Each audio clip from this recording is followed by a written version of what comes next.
जय, संत समाज की जय।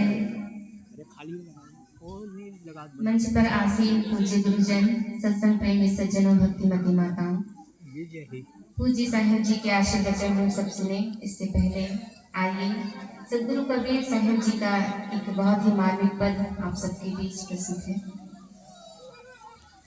चादर हो गई बहुत पुरानी, अब सोच समझ अभिमानी, अब सोच समझ अभिमानी। चादर हो गई बहुत पुरानी, अब सोच समझ अभिमानी, अब सोच समझ अभिमानी।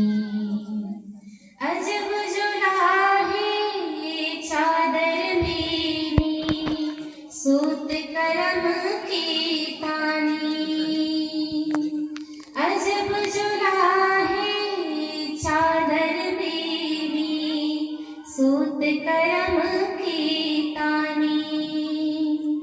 सुरति निरति को भरना दीनी, तब सबकी मनमानी, अब सोच समझ अभिमानी, अब सोच समझ अभिमानी।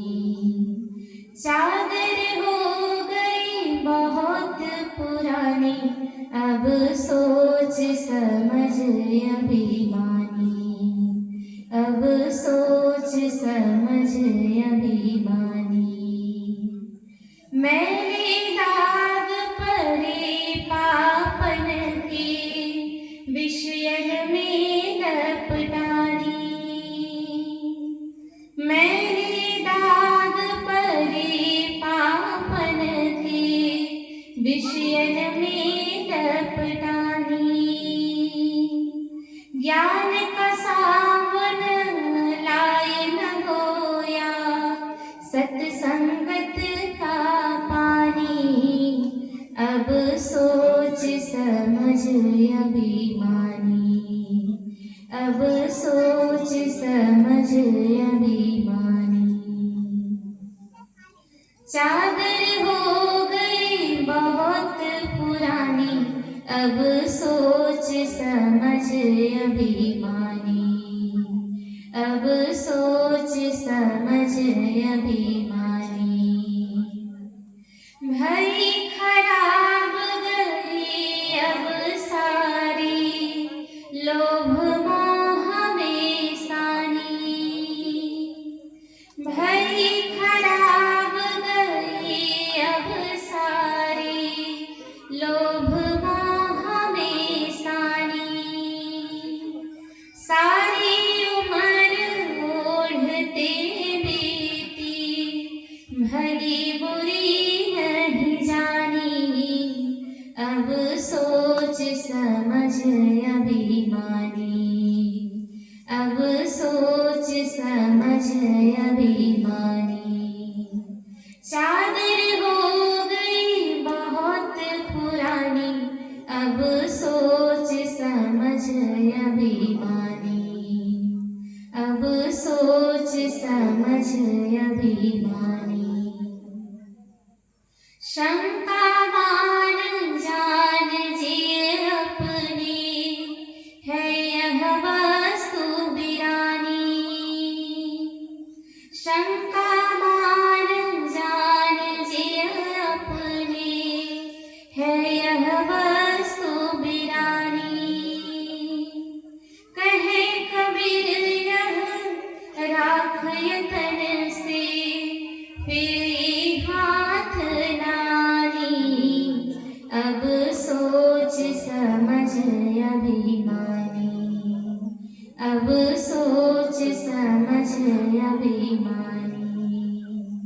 चादर हो गई बहुत पुरानी, अब सोच समझ अभिमानी, अब सोच समझ अभिमानी, अब सोच समझ अभिमानी। बोलिए सद्गुरुदेव की जय। बहुत बहुत धन्यवाद। ये थी साध्वी बहन मंजुला, जो ब्रह्मचारिणी आश्रम कोटियाडीह धमतरी से पधारी हुई है। हम सबको भजन के माध्यम से आप्लावित कर रही थी। और अब मैं पूरी सभा की ओर से प्रकाशा स्वरूप पूज्यपाद श्री गुरुदेव जी के श्री चरणों में त्रैबार वंदन अभिनंदन बंदगी करते हुए कृपा चाहता हूँ कि हे गुरुदेव, हम सबको ज्ञानामृत से रसपान कराकर हमें कृतार्थ करने की अपार दया कीजिए। बोलिए सद्गुरुदेव की जय।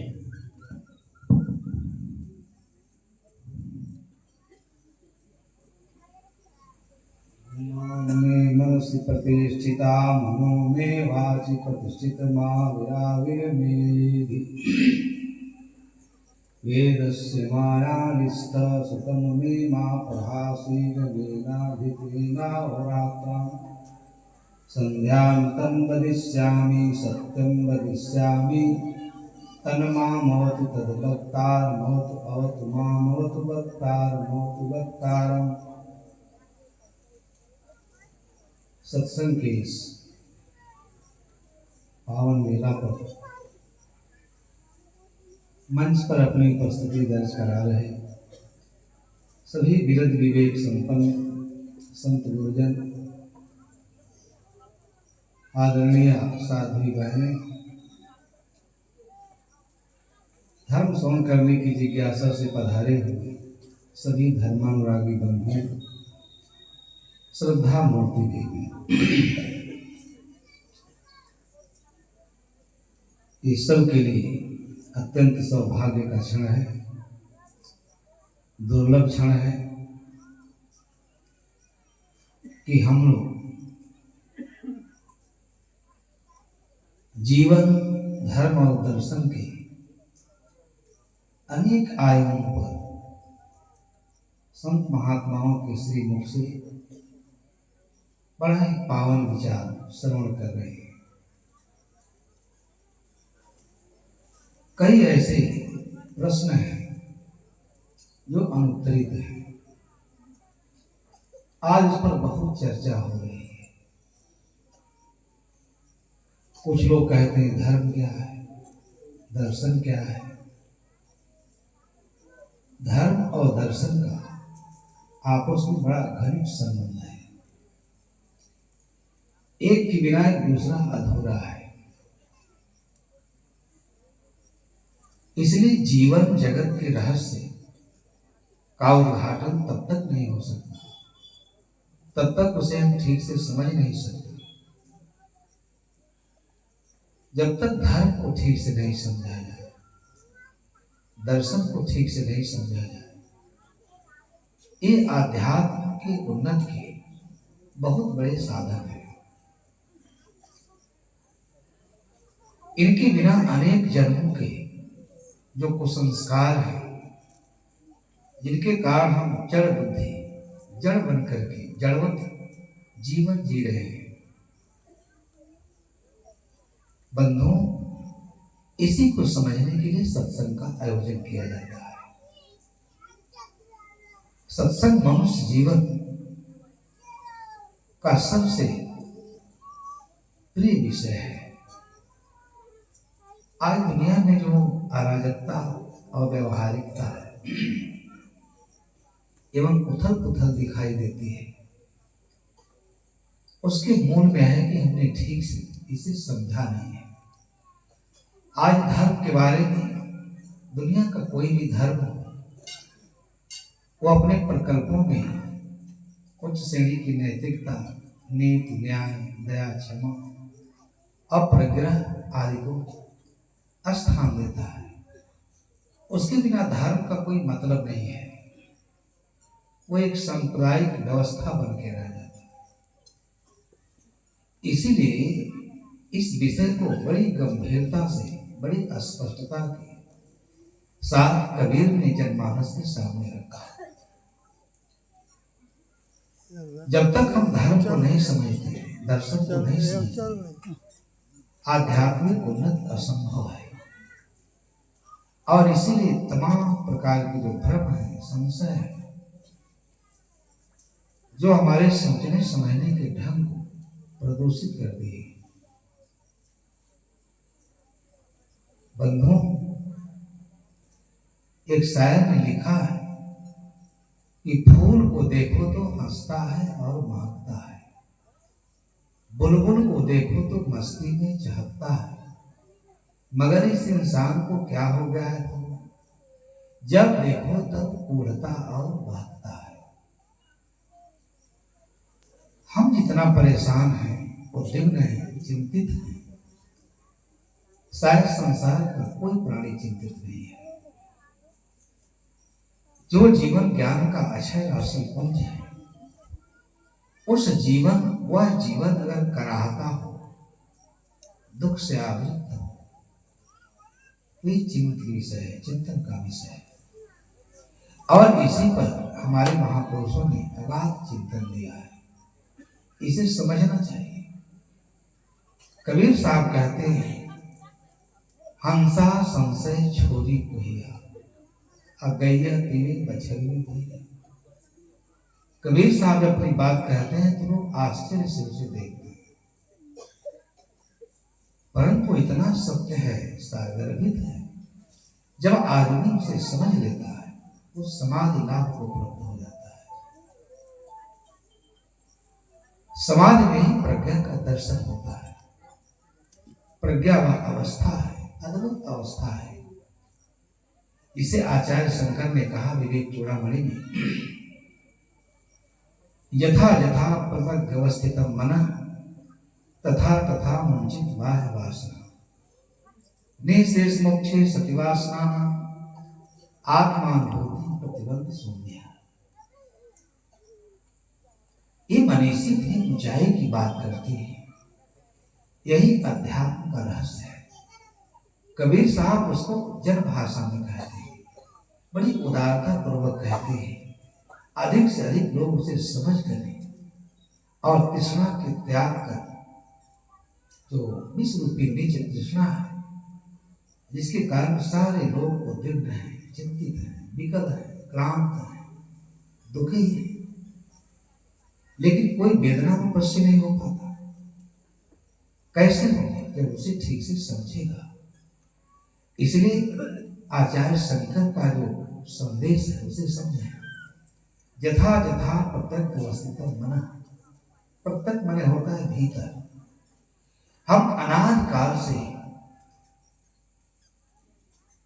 जो बाह्य वस्तुएं हैं, द्रव्य हैं, पदार्थ हैं, ऐहिक लौकिक भोग की वस्तुएं सब क्षणिक हैं। उसमें इतना हम विमुग्ध हैं, मंत्रमुग्ध हैं कि हमें अपनी सत्ता महत्ता का पता नहीं चलता। यथा यथा प्रत्यक्षवस्थितं मनः तथा तथा मुंचित बाह्य वासना। यही पर हमें आध्यात्म की आवश्यकता है, धर्म की आवश्यकता है, दर्शन की आवश्यकता है। दर्शन का मतलब होता है जिसे देख लेने के बाद हमारी दौड़ समाप्त हो जाए, हम अपने साक्षी भाव में, हम अपनी चेतना में ठहर जाए, रुक जाए। ये जीवन की बहुत बड़ी उपलब्धि है, मनुष्य नहीं कर पाता है और इसीलिए वो विकल है। जिस आंख से आप सारा जगत देखते हैं, ये तो भौतिक आंखों से देखते हैं। यह सत्संग व अंतर्दृष्टि उपलब्ध कराता है कि सारे संसार से लौटकर आप अंतर्मुखी होते हो। तब इसी जीवन में आपको एक नए जगत की, नए दुनिया की अनुभूति होती है। बड़ा अद्भुत वचन कहे गए हैं। इसलिए दर्शन जो आप सुनते हैं, सुन करके मनन करते हैं, तो आपके अंदर एक नया दृष्टिकोण, एक नया संसार का उद्घाटन होता है। जब उस परम सत्य को, दिव्य सत्य को आप समझ लेते हैं, तो जो अनादि काल का अध्यास है बाहर दौड़ने का, ये भी कितना दुखद है कि सब कुछ पाते हैं फिर भी वही दुख, वही पीड़ा, वही भोग, वही जलन, वही पुराण। ये अंतर्दृष्टि के बिना नहीं समझ सकते। सब कुछ मिला लेकिन आपके मन की पीड़ा नहीं गई, राग नहीं मिला। आप उसी राग द्वेष की अग्नि में, भट्ठी में निरंतर जल रहे हैं। जल करके अपने को स्वाहा कर देते हैं, परंतु फिर भी कुछ भी हाथ नहीं। इसलिए सायं कहते हैं ये सत्संग वह दृष्टि उपलब्ध कराती है कि आदमी अपने बहिर्मुखता का परित्याग करके अंतर्मुखी होता है। जैसे उपनिषद के ऋषि ने कहा, जब आप उपनिषद को पढ़ते हैं ऐसे दुर्लभ प्रसंग उसमें आते हैं कि मन एकदम सिहर उठता है। जब जमाचार्य नचिकेता को उपदेश दे रहे हैं, प्राण खान वेतने स्वयं भूत तस्मात् प्राण कश्चित् नान्तरात्मा कश्चित् धीरा प्रत्यगात्मा नक्षत आविचक्षु अवितत्वक्षण। आदमी सब प्राप्त करता है इस दुनिया में, सारा ऐहिक भोग, लेकिन जितना उस संसार की वस्तु मिलती है उतना व्यापक दुख से घिर जाता है। जब उसे इसी जीवन में अमृत लाभ, अमृत की उपलब्धि होती है, इसलिए धर्मशास्त्रों का अध्ययन करना अत्यंत आवश्यक है। उपनिषद का ज्ञान तो स्वर्ण स्तंभ की तरह से है। कोई भी ठीक से पढ़े तो अपने जीवन में आध्यात्म के पराकाष्ठा को पहुंच सकता है। ऋषि कहता है नचिकेता को, जमाचार्य कहते हैं कि प्रकृति ने इंद्रियों को स्वाभाविक रूप से बहिर्मुख बनाया, इसलिए आदमी बाहर आनंद खोजता है। आनंद मिलता है लेकिन सब क्षणिक है, परिणाम में सब दुख है। कितनी ऊंचा दार्शनिक ज्ञान है। उच्च श्रेणी के नैतिकता के बिना इस रहस्य को हम नहीं समझ सकते। इसीलिए आज बड़ी बड़ी उपाधियों को पा करके डॉक्टर, मास्टर, कलेक्टर बन करके भी आदमी पीड़ित है, क्योंकि सब कुछ उसके पास है, मेधा है, प्रतिभा है, परंतु समझ नहीं है। मनुष्य जीवन में समझ का बहुत मूल्य है। जब धीरे धीरे आदमी समझता है संसार की नश्वरता को, क्षणभंगुरता को, उसकी परिवर्तनशीलता को, इसलिए जब तक बाह्य जगत के विनाश की वेदना का ज्ञान नहीं हो जाता तब तक हम काल के चक्र में पीछे जाएंगे। उस वेदना को समझना चाहिए, परिवर्तनशीलता। जब आदमी ठीक से समझ लेता है, उससे मुड़ जाता है, उसकी बहिर्मुखता। इसलिए ऋषि कहता है कि प्रकृति ने इंद्रियों को स्वाभाविक रूप से बहिर्मुख बनाया है। सब दौड़ पड़ते हैं भोगों के लिए, भोग मिलता भी है लेकिन फिर वही निराशा, वही दुख, वही पीड़ा। इसलिए कहीं ना कहीं मन उपराम होना चाहिए। इसलिए आदमी बाहर देखता है, अंदर नहीं देखता है। कोई धीर पुरुष है जो अपने सारे इंद्रियों को समेट लेता है। कश्चित् धीरा प्रतिगात्मा नक्षत, वो भीतर देखता है। जब भीतर देखता है तो दिव्य और अलौकिक ज्ञान से वो जगमगा उठता है।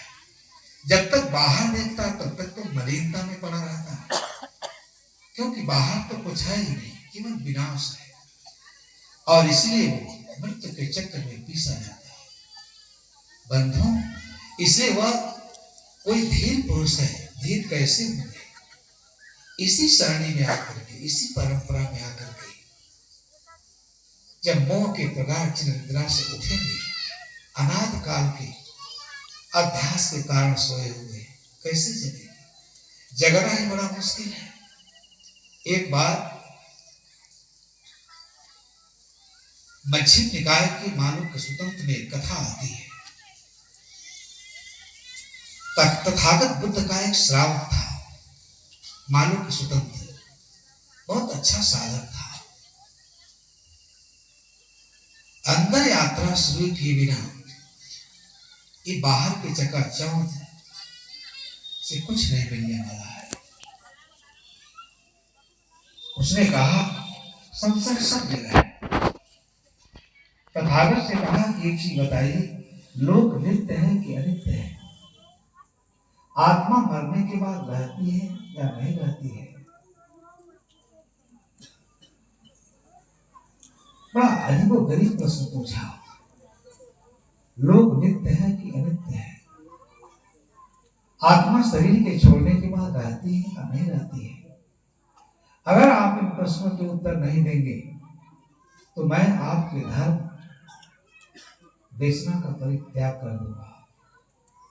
तथागत हंस पड़े। ऐसी हमारी मूर्खता है, ऐसे प्रश्नों में उलझे हुए हैं, बेकार के प्रश्न। तथागत ने कहा, हे मालूक सुतंत्र, कब मैंने कहा था कि तुम्हें ऐसे प्रश्नों का उत्तर दूंगा नहीं? तुम्हारे प्रश्न तो वैसे ही बेकार हैं जैसे किसी व्यक्ति के हृदय में जहर बुझा बाण लगा हो, उसके इष्ट मित्र किसी सुजोग वैद्य को ढूंढ के लाए, लेकिन वो जिद करता कि मैं तब तक बाण नहीं निकलवाऊंगा जब तक ये न पता लग जाए कि बाण चलाने वाला कौन है, किस जात का है, किस गोत्र का है, लंबा है कि मोटा है, काला है कि गोरा है, उसका धनुष कैसा है, उसकी ताप कैसी है। इतना तर्क किया। बुद्ध ने कहा, तुम्हारा प्रश्न वैसे ही बेकार है। इसलिए हे मालूक सुतंत्र, चाहे लोक नित्य रहे या दृष्टि रहे, चाहे लोक अनित्य, तीनों कालों में दुख है, दौर्दश्य है, विकलता है, चिंता है। इन कारणों के उपशमन का मैं मार्ग बताता हूं।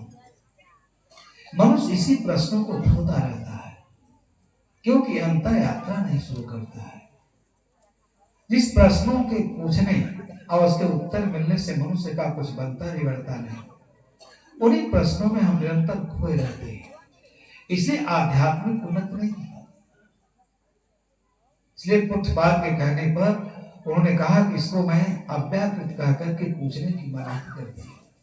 मनुष्य अपने वर्तमान को नहीं देखता, अपने दुख को नहीं देखता, अपने पीड़ा को नहीं देखता, वो अतीत और भविष्य को लेकर के चिंतित है। इसी और अतीत और भविष्य, अतीत में कुछ ऐसी चीजें हैं जिससे वर्तमान सुंदर हो सकता है, वर्तमान ऐसा है जिससे भविष्य उज्जवल हो सकता है, और इसी के लिए बंधुओं आध्यात्म की जरूरत है। कहे ईश्वर है या नहीं, तो भी मनुष्य के अच्छे कर्मों का फल अच्छा है, बुरे कर्मों का फल बुरा है। बीच में ईश्वर को लाने की क्या आवश्यकता है? पहले स्वयं को तो देखो, ईश्वर है तो भी कर्म और प्रारब्ध साथ है।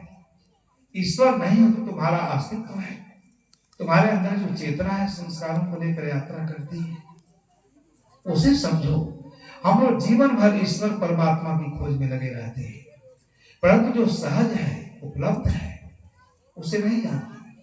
जो प्रश्न अर्थ युक्त है, न ब्रह्मचर्य के युक्त है, न विराग के, वैराग के, उन्हीं प्रश्नों में, यक्ष प्रश्नों में मनुष्य झूलता रहता है। इसलिए उपनिषदों को पढ़ना चाहिए। मालूक सुतंत्र निरुत्तर हो गया। इतना बढ़िया जवाब दिया तथागत ने। चाहे लोक नित्य है तो भी, अनित्य है तो भी, ईश्वर है तो भी, ईश्वर नहीं है तो भी, मनुष्य के जीवन में दुख है, द्वंद है, अशांति है। उस अशांति से आप कैसे मुक्त होंगे? कोई ईश्वर आकर मुक्त नहीं कर सकता। आपको स्वयं उसके लिए प्रयत्नशील होना पड़ेगा, उनके कारणों की खोज करनी पड़ेगी। आप अपने कर्मों से, अपने संस्कारों से, प्रदूषित कर्मों से दुखी हैं। इसलिए आध्यात्म शास्त्र वहां आपके दृष्टि को खींच करके ले जाता है। बंधुओं, परांच खान देव तेरे स्वयं भूत तस्मात् परांत पश्चित नान्तरात्मा कश्चित धीर प्रत्यगात्मा लक्ष्य। कोई धीर पुरुष है जो अंतर यात्रा करने के लिए तत्पर है, सारे इंद्रियों को समेट लेता है, अमृत तत्व की इच्छा रखता है, वही दुख समाप्त हो जाता है। इसी बात को आचार्य शंकर कहते हैं कि यथा यथा प्रत्यवस्थित मन, जैसे जैसे ज्ञान के प्रकाश के ज्ञान से हम लिप्त होते हैं, कर्म और संस्कारों के मोर्चा से जगते हैं, तंद्रा से जगते हैं, ये बाहर दौड़ने वाला, बाहर जो याचक बन करके मन घूम रहा है, दौड़ रहा है, सब कुछ मिलता है लेकिन मिलने के बाद कहीं शांति नहीं। इसलिए अपने अचेतन की तरफ लौटने की आवश्यकता है। सत्संग वह अवसर उपलब्ध कराता है। जैसे जैसे आदमी जब बाहर के नश्वरता, क्षणभंगुरता, परिवर्तनशीलता का ज्ञान होता है, भीतर लौटता है, अंतर यात्रा शुरू करता है। तथा तथा प्रत्यवस्थित मना, यथा यथा प्रत्यवस्थित मना तथा तथा मंचित वासना। साधक के लिए इतनी उपयोगी ये बात है, इतने ही में वो अपने को बिल्कुल संतुष्ट कर लेगा अगर ठीक से इस धारणा को अपने अंदर धारण करे। यही परम धर्म है। इसलिए आचार्य शंकर बहुत सुंदर उपाख्यान देते हैं। तथा तथा मंचित बाह्य वासना, जैसे जैसे नश्वरता, क्षणभंगुरता, परिवर्तनशीलता का ज्ञान होता है, वैसे वैसे बाह्य वासनाओं का अभाव होने लगता है। आज स्वर्ग के लिए कितना चिंतित है आदमी, कितना पीड़ित है। कहाँ स्वर्ग है, मिलेगा? इन्हीं सारे वासनाओं का भाव, जो लोक वासना है, लोक स्ना, वित्त स्ना, पुत्र स्ना, ये सभी स्नाओं में लोक स्ना सबसे प्रबल है। प्रबलतम रूप में हमारे ऊपर प्रहार कर रहा, हमला कर रहा। और उसका हम प्रतिकार करने की स्थिति में नहीं है, क्योंकि ज्ञान शून्य है, विवेक शून्य है। मैंने सुबह भी कहा था कि विवेक के बीज है और उसी का इस जीवन में मूल्य है। अगर विवेक नहीं जगा तो आज तो सो गए, अनाद काल तक सोना होगा। इसलिए महापुरुषों के विचारों को धैर्य से सुनना चाहिए। बंधुओं, तथा तथा सब बाह्य वासनाओं का अभाव हो जाता है। निशेष मोक्षे सति वासना नाम, सारे वासनाओं का अभाव हो गया, सारी इच्छा तृष्णा सब मिट गई। यही साधना, यही भजन है। हम माला तो फेर लेते हैं, लेकिन अपने मन को, अपने मन के अधोगति को नहीं, अपने मन का दृष्टा नहीं बन पाते।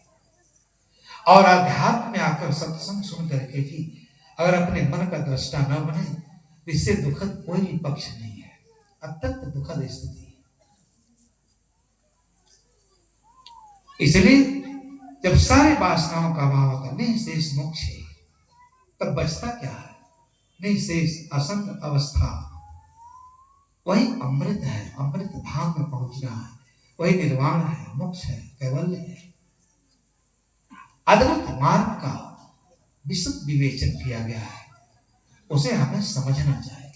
हम इसे नहीं समझ पाते। एक घटना मुझे याद आई।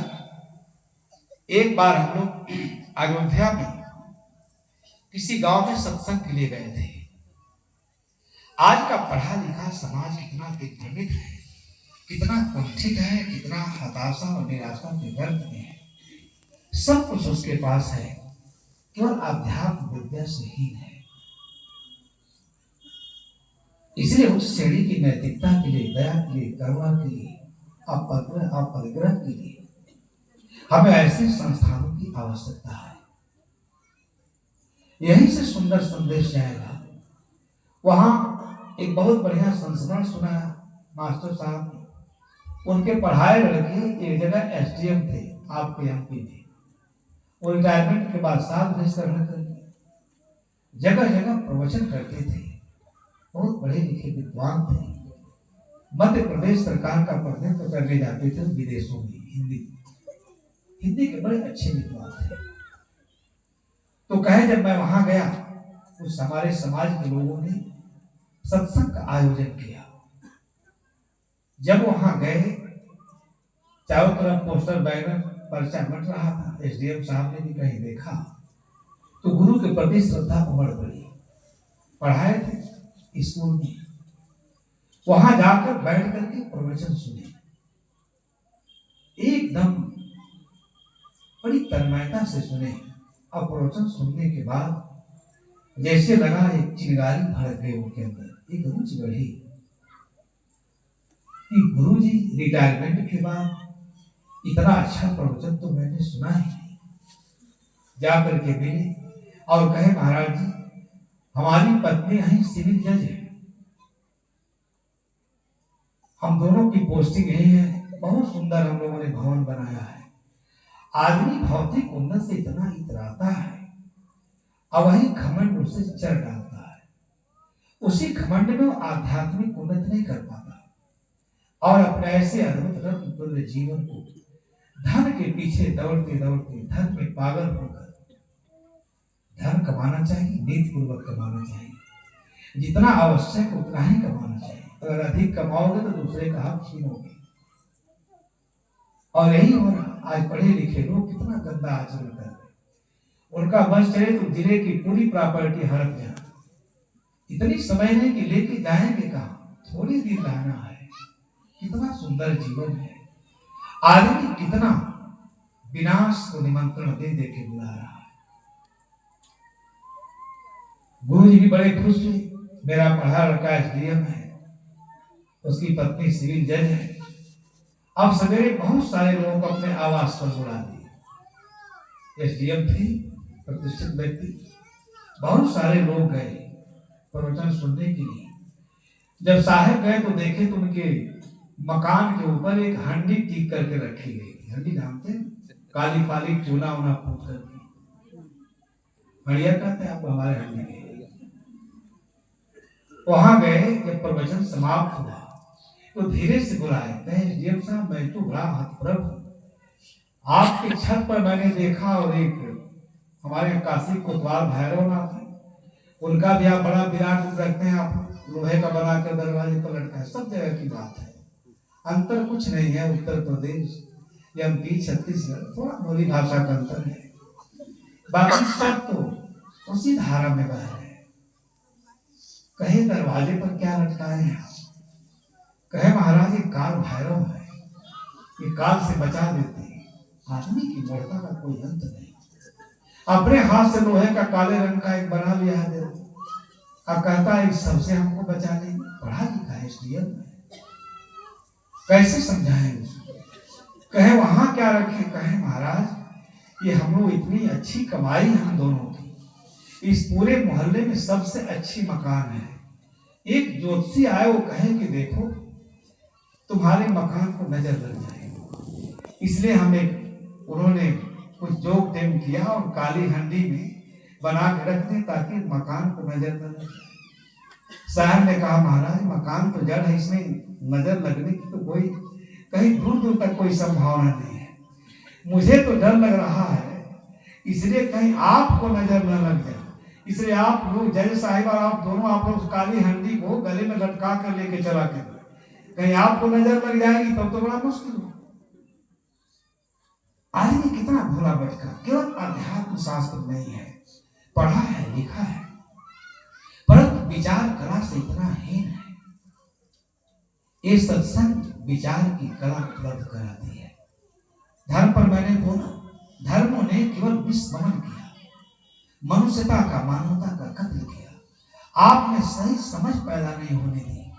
हमारे ऋषि मुनि ऐसे नहीं, उन प्राचीन ग्रंथों को पढ़िए, एकदम मोक्ष कैवल्य सहज ही प्राप्त हो जाता है। अद्भुत वचनों का वहां विश्लेषण है और दुर्लभ विश्लेषण है। इसलिए आचार्य शंकर कह रहे हैं जथा जथा प्रत्यक्ष व्यवस्थितम मन। ये 12 प्रश्नों के चकाचौंध में इसकी उपलब्धि पर इतराने की आवश्यकता नहीं है।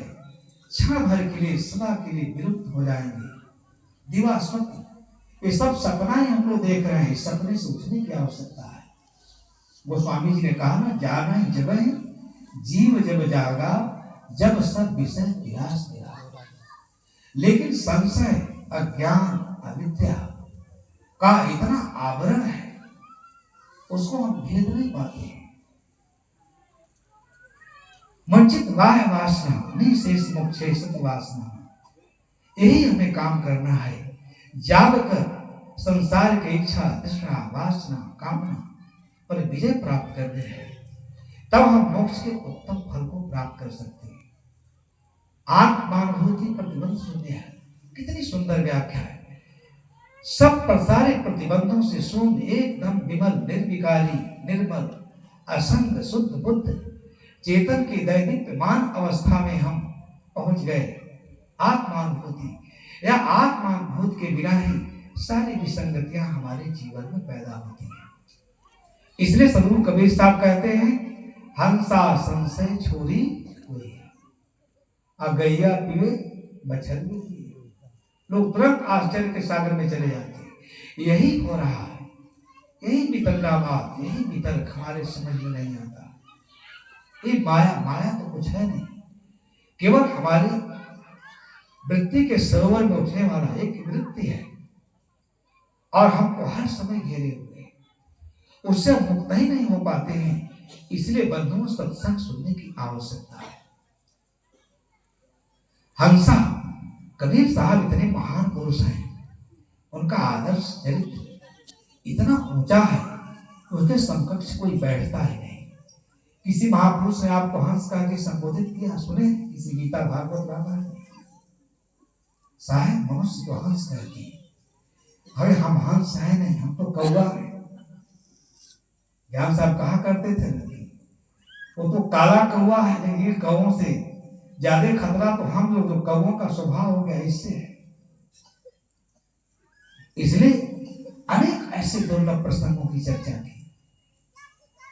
हंसा हो चित सवेरा, हंसा संशय छूहे हंस। हम हंस है नहीं, हमके हंस बनना है। इस सत्संग अवसर उपलब्ध कराता है कि हम बिल्कुल जब सारे विकारों के, अपने अंदर के मलों को, कासायों को, विकारों को बिल्कुल जब निर्मल बुद्धि के हो जाए, तब हम हंस हो जाते हैं। ये संत लोग आपको हंस बनाने आए हैं, निर्विकारी बनाने आए हैं। सत्संग सुन करके अगर आप अपने संस्कारों, बुरे संस्कारों का परित्याग न किया तो आपका दुर्भाग्य है। शायद इतना निर्मल वाणी में कह रहे, कितना विनम्र निवेदन है निखिल मानवता से। हंसा संशय छोड़ी, संशय क्या है? ये बात बड़ा आश्चर्य में डालने वाली है। पहला संशय तो हमको ये ग्रस लिया है कि मैं क्या हूं, मैं देह हूं कि देह से पृथक हूं, मैं अपने आप में तृप्त हूं कि हमें तृप्त होने का साधन कहीं और है, हम अपने में ही पूर्ण हूं कि अपूर्ण हूं, चेतन हूं कि जड़ हूं। ये तमाम तरह के संशय में आदमी जी रहा है। मरने के बाद हम कहां जाएंगे, मरने के बाद क्या होगा, ये असाध्य रोग से सारा संसार थर थर थर थर कांप रहा है। मृत्यु का भय, अरे मृत्यु का स्वागत करो। मृत्यु जिस पर आपको अहंकार है वही तो सत्य है, मृत्यु सब छीन लेगी एक दिन। ये संशय है, इसको कहते हैं आध्यात्मिक संशय। आदि दैविक संशय है आपको, इस जगत को किसने बनाया, कहाँ रहता है, कैसे मिलेगा, कैसे उसे खोजो। सब लोग उसी के खोज में पड़े हुए हैं, सब परेशान हैं, सारा जगत परेशान है। जगत है तो जगत का नियामक है, नियंता है। ये देवी देवता भूत प्रेत ये सब हमारे मन की अवधारणा है। ये आदि दैवी, आदि भौतिक है। हमको अपने बेटे पर भरोसा नहीं है, अपने लोगों पर भरोसा नहीं, बुढ़ापे की चिंता सता रही है, व्यापार नष्ट न हो जाए। ये तीन प्रकार के शंकाओं में सारे लोग पीड़ित हैं, वेगित हैं। शायद कहते हैं हंसा संशय, ये तीनों संशय को मनुष्य जीवन में मिटा दो। ये कैसे मिटेगा? ज्ञान से मिटेगा। अद्भुत विषय का प्रतिपादन है। तथागत बुद्ध जब प्रत्यक्ष समुत्पाद का वर्णन कर रहे थे, इसे आश्रित उत्पत्ति का सिद्धांत कहा जाता है। इन्होंने अपने मन को ठहराया, कहाँ ठहराया? एकदम एकाग्र चित्त कर लिया और जगत को देखने लगे, जगत के नियमों को देखने लगे। एकदम शून्य हो गया होता है। कैसा जीवन प्रवाह है, भयावह है। अविद्या से संस्कार का जन्म होता है। इसलिए जब तक अविद्या ना मिटे, अविद्या का अभाव ना होता है। अविद्या बहुत बड़ा विषय है। इसलिए शास्त्र में कहा गया है अविद्या का मिट जाना ही ज्ञान है। जब तक अविद्या नहीं मिटती है किसी को ज्ञान नहीं हो सकता। कैसे ज्ञान होगा? लोग खूब भगत हो जाते हैं, खूब सेवा परायणता आ जाती है, लेकिन अविद्या घेरी रहती है। एक बार एक बहुत बड़ा ज्योतिषी आया था, लोगों का हाथ देखता था। आदमी दौड़े दौड़े चला जाता है ज्योतिषी के पास। महाराज हमारे रेखा में देखिए क्या है। अपना रेखा तो जानता नहीं, दिन भर भीख मांगता रहता है और आप उसके पास बिना बुलाए चले जाते हैं, हाथ दिखाती। अब इतनी बड़ी बड़ी बात बताने लगा, उसके पास तो विद्या होती है, नाटक चातक चातुरी मोहिनी मारण चारण सब विद्या है। इसलिए साहब ने कहा कि 64 विद्या जो के 14 चंदा मान, जयगर किसका चांदना जयगर सतगुरु नाय। जीवन में सब कुछ मिला लेकिन सच्चा पथ प्रदर्शक नहीं मिला, गुरु नहीं मिला, सब बेकार चला जाता। आपका ये तीनों संसार भ्रम मिट नहीं सकता। अब वहां राजा के मंत्री भी गए। मंत्रियों ने देखा, कहा भाई इसको तो राजा कहाँ ले जाने की आवश्यकता है। राजा से निवेदन किया, कहा महाराज सब बता देता है, सबका भूत भविष्य दुख सुख आदि व्याधि। नियम, प्रकृति के नियम इतने शाश्वत हैं, दुख दूसरा हमें कोई नहीं दे सकता। जीवन में जो भी दुख है हमारे इसे अविद्या का परिणाम है, अनेक जन्मों के संस्कार हैं। हम ज्योतिषी के पास चले जाते। राजा भी खुश हो गया, कहा चलो उसको दरबार में ले आओ। राजा प्रबुद्ध था, बुद्धिमान था, और जैसे ज्योतिषी सोचा कि राजा के हमको भविष्य समाचार चल रहा है, एकदम खुश हो गया। कभी तो छोटी छोटी मुर्गी जाल में फंसी थी, बड़ा मुल्ला जाल में फंस गया। अब वहां जब गया तो राजा बेंत मंगा करके सब शाम को भिगा दिया था। और सवेरे पहुंचा ज्योतिषी रथ पर बैठ करके, राजा ने भेजा था, बड़ा प्रफुल्लित प्रसन्नचित आनंदित होकर के। और जैसे वहां गया, राजा ने कहा सिपाही जल्दी इसको उस पेड़ में बांधो। और बेत पेड़ में बांध करके इतना बेतों का प्रहार किया, पूरा उसका पीठ लाल हो गया। वो तो बेचारा समझ नहीं पाया, कहां से कहां हम जाल में फंस गए। हम आए थे फंसाने, हम खुद फंस गए। उसकी बुद्धि काम ही नहीं कर रही थी, करें तो क्या करें। राजा जब पूरा उसको बेसुध कर दिया मार के, तो कुर्सी लगा उसके पास बैठा।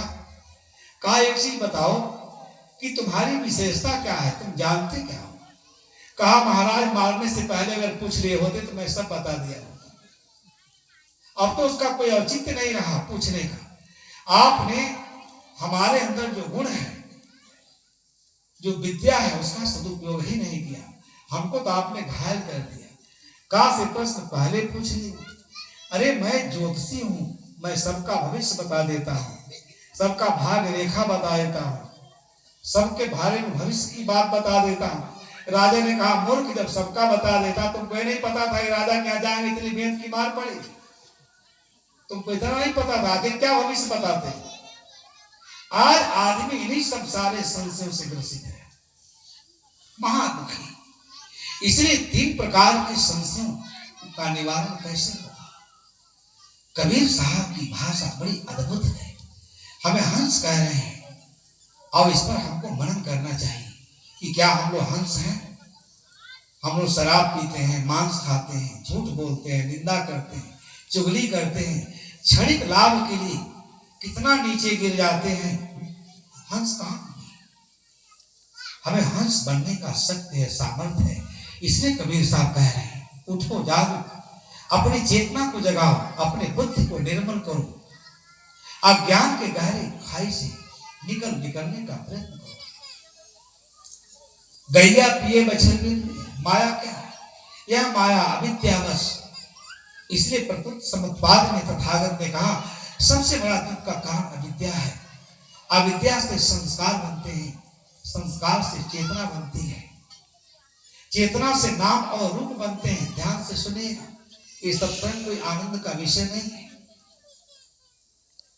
नाम और रूप से 6 इंद्रियों का विकास होता है। आंख, कान, नाक, चमा, मन, उनमें 6 विषयों का संचार होता है। 6 विषयों के संपर्क से संवेदना उत्पन्न होती है। संवेदना से इच्छा, तृष्णा, उत्कट, अभिलाषा, उससे आसक्ति, आसक्ति से जन्म, आसक्ति से क्रियमाण, ये होता है। करने से, जन्म लेने से, आसक्ति से जन्म, और जन्म से क्या होता है? जन्म, मरण, दुख आदि। इतना लंबा एक भवसागर है, इसका अंत नहीं। इसलिए सत्संग में जाकर अगर अविद्या का नाश आपने कर लिया, नष्ट कर दिया, थोड़ी लाइट पहले नई लाइट थोड़ी सत्संग होता, आवाज तो सुनाई दे रहा है। आप सत्संग में आए हैं, सत्संग सुनने का सबसे बड़ा लाभ है कि अपने अंदर के अविद्या का नाश करें। अविद्या से अर्थ यहाँ लोक वासना, जो क्षुद्र वासना की दास्ता में पड़ गई, आप अपने साथ आत्मघात कर रहे हैं, अनर्थ कर रहे हैं, पापाचार, दुराचार, दुराचरण में लिप्त हैं। ये केवल अविद्या के कारण है। आपने अनेक प्रसंग देखा होगा, अविद्या इतनी प्रबल है कि सारे शास्त्रों को पढ़ करके एक से एक ज्ञानी पुरुष भी आप हजारों लोगों को परास्त कर सकते हैं, लेकिन आप अपने अविद्या को अगर नहीं परास्त की तो आवागमन का राम बड़ा लंबा हो जाएगा, दुर्गम हो जाएगा। इसलिए धर्म का जो क्षेत्र है, अध्यात्म का क्षेत्र है, इसका आशय है अपने अविद्या को नष्ट करना। अगर अविद्या नष्ट कर, अविद्या से तात्पर्य सारे क्षुद्र वासनाओं के दास्तां से मुक्त हो जाना, जिसके कारण जीवन में सारा संतरास, अनुताप है, भ्रांति, भ्रम है, ये आदमी नहीं कर पाता। मुंबई में एक डॉक्टर साहब थे, तो डॉक्टर साहब शायद ही बताया करते थे, आप लोग भी सुने होंगे। तो एक जगह सत्संग चल रहा था मुंबई, तो डॉक्टर साहब आए, सत्संग सुने, उनके मन में श्रद्धा कुछ, जैसे हमारे आदरणीय डॉक्टर साहब आए। और ऐसे लोग अगर सत्संग में 10 मिनट का भी समय दें, ये समाज, ये राष्ट्र बहुत सुंदर होगा। हम सब पर विजय प्राप्त करते, लेकिन अपने मन पर विजय नहीं प्राप्त करते। अविद्यावश, अज्ञानवश, वही हमारा सबसे बड़ा शत्रु है। और इसलिए सब कुछ पा करके भी हम दुखी। आपके निमंत्रण पत्र में लिखा है, सारी भौतिक उन्नतियों के बाद भी आदमी दुखी क्यों है? क्योंकि सब कुछ समझा है, स्वयं को नहीं समझा है, अपने को नहीं समझा है। आदमी कितना प्रपंच किया इस दुनिया में धर्म के नाम पर। एक शायर ने लिखा है, हम क्या बनाने आए थे, क्या क्या बना बैठे। कहीं मंदिर बना बैठे, कहीं मस्जिद बना बैठे। अरे हमसे तो जात अच्छी उन परिंदों की है, कहीं मंदिर पर जा बैठे, कहीं मस्जिद पर जा बैठे। कोई भेद करती है? हम लोग इतना घृणा से भरे हुए, मुसलमानों से हिंदुओं को घृणा, हिंदुओं से ईसाइयों को घृणा। और इसी में तथ्य हम नहीं समझ पाते। धर्म तो सबके लिए आवश्यक है। ईसाई धर्म धर्म नहीं, इस्लाम धर्म नहीं, हिंदू धर्म नहीं, यह एक सांप्रदायिक व्यवस्था है। इससे बहुत ऊपर उठने की आवश्यकता है, तब आप आध्यात्म के देश में पहुंच पाएंगे। यहाँ इसकी कोई आवश्यकता नहीं, सब भाव मिट जाएंगे। डॉक्टर साहब आए, सुने, कहे सवेरे हमारे यहाँ सत्संग होगा, साहब को ले गए। सत्संग हुआ, बहुत सारे लोग आए थे, बैठे थे। साहब बैठे घर में जलपान करने, परिचय पूछने लगे। कहे कितने लोग हैं? कहे मेरी एक बेटी है, MBBS कर रही है, और बेटा भी उसकी तैयारी कर रहा है, पत्नी भी डॉक्टर है, हम भी डॉक्टर हैं। कहे आपके माता पिता? कहे यही तो बड़ा गड़बड़ बात है। माता पिता का हमारे पत्नी से बिल्कुल 36 का आंकड़ा है, वो तो पढ़ते ही नहीं। कहे हैं कहाँ? कहे इसलिए मैं उनको जानते कहाँ कर दिया हूँ, आजकल वृद्धाश्रम है, और हरिद्वार वगैरह में जाएंगे, इतना लज्जा आती है, शर्म आती है इसको सुन करके। वृद्धाश्रम ये भारत का कॉन्सेप्ट नहीं है। भारत में तो देवता का है। जिस घर में वृद्धों का आदर नहीं, पूजा नहीं, सम्मान नहीं, वही तो घर नरक है। आज सबका घर नरक क्यों हुआ है? क्योंकि आपने असली देवता का सम्मान करना भूल गए, पूजा करना भूल गए। साहब सवेरे कहे थे कितने अपने माता पिता का चरण छूते हैं, एक आदमी हाथ उठा। आप पत्थर की मूर्ति के पास आप सारे लोग जाते हैं। हमारी बहन देखा तुलसी के पेड़ के पास दिया जला रही है। अरे तुलसी पे दिया जलाओ, श्रद्धा है, पर इतनी श्रद्धा अपने बुजुर्गों में रखना चाहिए। साहब एकदम आग बबूला हो गए, कहे उनको तो मैं अनाथालय में कराया हूँ साहब जी, पत्नी से पटता नहीं है और बड़ी अच्छी व्यवस्था मैं किया हूँ, 50,000 महीने देता हूँ, एकदम एसी कमरा में रहते हैं, बड़ी अच्छी व्यवस्था है, जाकर एक दिन देख आता हूँ। साहब एकदम भड़क गए, कहे मैं जानता कि तुम इतने नालायक हो तो मैं यहाँ आता ही नहीं। अरे जिस माता पिता ने तुमको डॉक्टर बनाया पढ़ा लिखा करके, अगर वहां सोने के थाली में खा रहे होंगे, उनकी आत्मा कलप रही होगी, इससे अच्छा तो मैं निसंतान ही होता तो अच्छा था। सब लोग अपने परिवार के साथ, अपने नाती पोता के साथ रहना चाहते। पत्नी सुन रही, वो घर नरक है, हम जानते कि आप इतने नालायक हैं। अगर वो आपके माता पिता कहीं आपको होटल में गिलास धुलवाए होते तो शायद आप उनका सेवा करते, आपको डॉक्टर बना करके बहुत बड़ी भूल थी। हमको तो यहाँ पानी नहीं पीना चाहिए, ऐसा कुसंस्कार, यहाँ धर्म की चर्चा असंभव। डॉक्टर साहब और डॉक्टराइन तो इतना आघात लगा, तुरंत कार निकाले और गए अपने माता पिता को अनाथालय से घर में लेकर चले आए। आरती की पूजा, एक दिन में उनकी सारी बुद्धि बदल गई। ये सब अविद्यावश, अज्ञानवश होता है। घड़ी भी पहुंच रही है, कहती है कि विराम दे दे। इसलिए मैं कहता हूं शायद इसी विषय का माया, अविद्या है। माया कहीं कुछ नहीं, हमारा अज्ञान है, हमारा मोह है, हमारी मूर्ता है। माया की कहीं स्वतंत्र सत्ता नहीं, लेकिन हमको बिल्कुल निस्तेज बना देती है। गाय है माया, ये जीव क्या है? बछड़ू है। इस जीव को निस्तेज बना देती है माया, इसका इतना दोहन कर देती है। आप सब पढ़े लिखे लोग भी सुंदर और पवित्र आचरण नहीं कर पाते हैं बंधु। इसलिए हमें करना क्या चाहिए सत्संग में? थोड़े समय में आपको बताकर मैं बात बंद करूं कि सबसे पहला काम है, दायित्व है सत्संग सुनने के बाद अविद्या का विध्वंस करें। अविद्या का तात्पर्य है इतना मोह है, अज्ञान है, क्षुद्र वासनाएं है, इसमें क्षणिक सुख तो है, परिणाम में महानरक है, दुख है, पीड़ा है, उसका अंत करें। ये सत्संग की सार्थकता है। अगर वासना मिट गई, सारे वासनाओं का भाव हो गया, जगत के अनित्यता का बोध हो गया, श्रवण मनन निध्यासन, ये कबीर साहब ने कहा आध घड़ी सत्संग सुमिरन बरिस 50। अगर आप 1 घंटा माला फेरते उसमें तत्व बोध नहीं हो सकता, आत्मिक उन्नत और आत्मिक विकास नहीं हो सकता। 1 घंटा सत्संग सुने तो पूर्ण आपका चित्त में वही संसार परत सोधे, एकदम चित्त जो आच्छादित, सारा संसार माया मोह अविद्या जो आपके चित्त को आच्छादित कर ली, एकदम उसका अभाव होने लगता है। वही असली जीवन है। उसमें नैतिकता, उच्च श्रेणी की नैतिकता की आवश्यकता है। उच्च श्रेणी की नैतिकता ही धर्म है।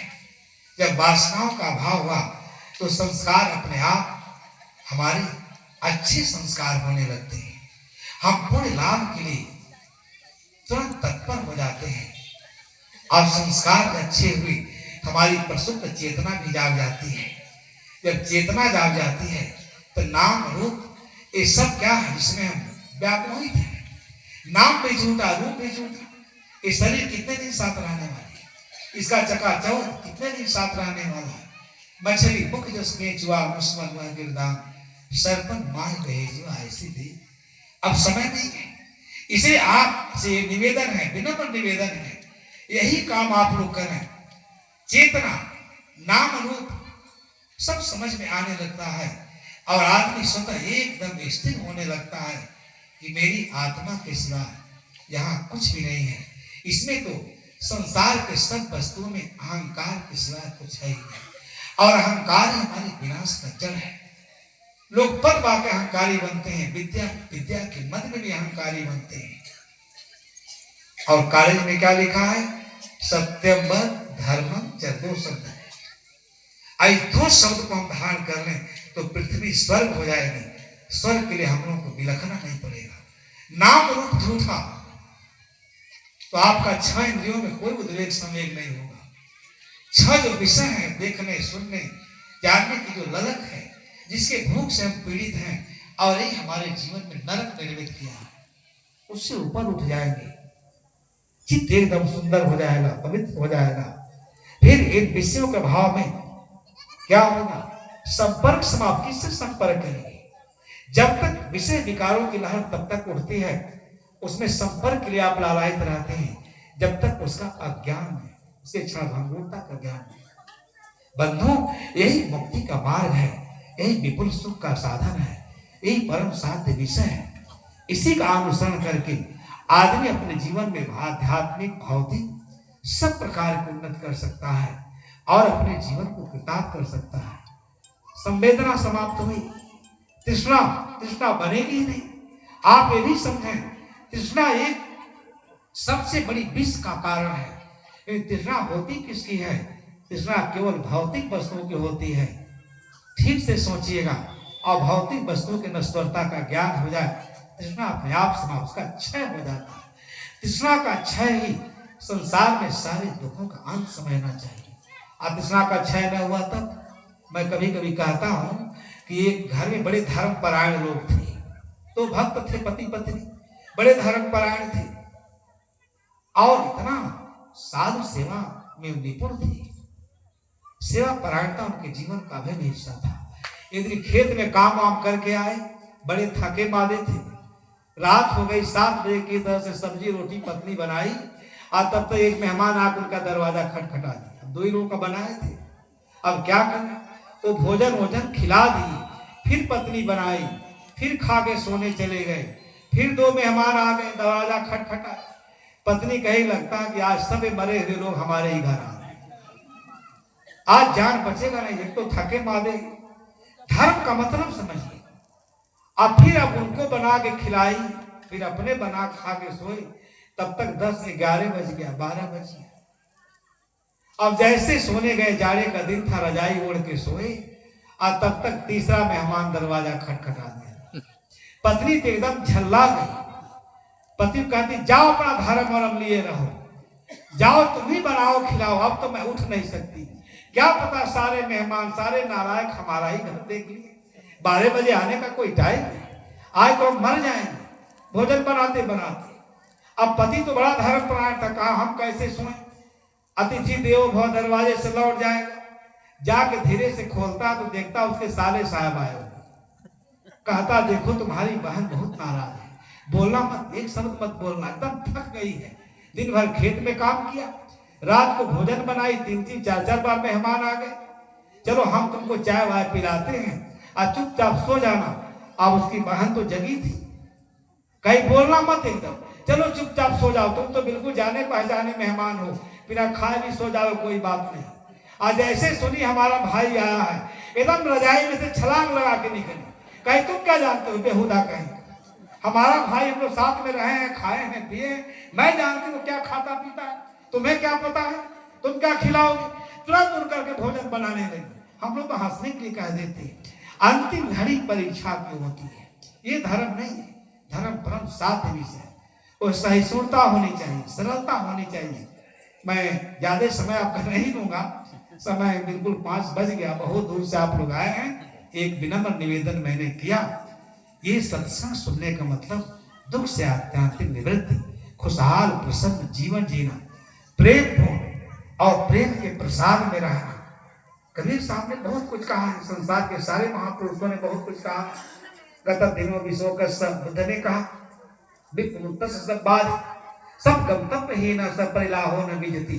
तो इस प्रकार धीरे धीरे दुख समुच्चय का नाश होता है और व्यक्ति ज्ञानाकार वृत्ति होकर के और अपने जीवन को एकदम पूर्णता पर पहुंचाता, अध्यात्म ऊंचाई पर पहुंचाता है।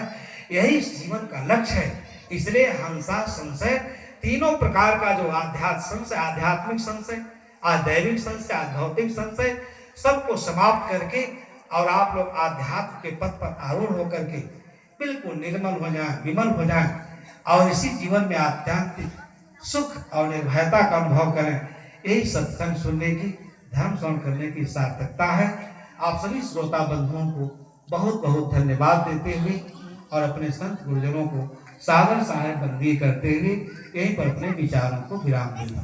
प्रेम से बोले श्री सत्यदेव की